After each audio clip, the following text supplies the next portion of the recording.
честь столетия известной балерины, преподавательницы, а также дочери писателя и революционера Шагита Худайбердина открылась выставка.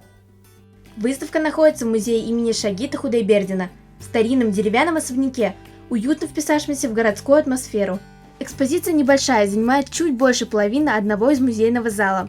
В витринах представлены атрибуты для танцев, наряды, трудовая книжка и оригинал биографии. Тут есть уголок с фотографиями артистки, ее легендарного отца, трюмо, принадлежавшим балерине, и аксессуарами для грима. Тамара Шагитовна Худайбердина – одна из самых известных башкирских балерин, которая внесла значимый вклад в культуру. Балерина превосходного актерского дарования. Она по праву считается яркой представительницей национального балета. Коллеги и поклонники ее творчества прозвали «солнечной балериной», так как она очень ярко проявлялась в своих выступлениях.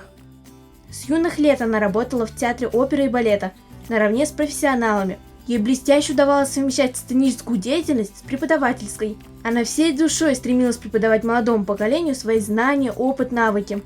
Кроме искусства танца, педагог Худайбердина преподавала сценический этикет. Около 23 лет она пробыла на сцене, а после стала прекрасным преподавателем. Камила Тумбаева, Вахид Халимов, специально для Горы новостей.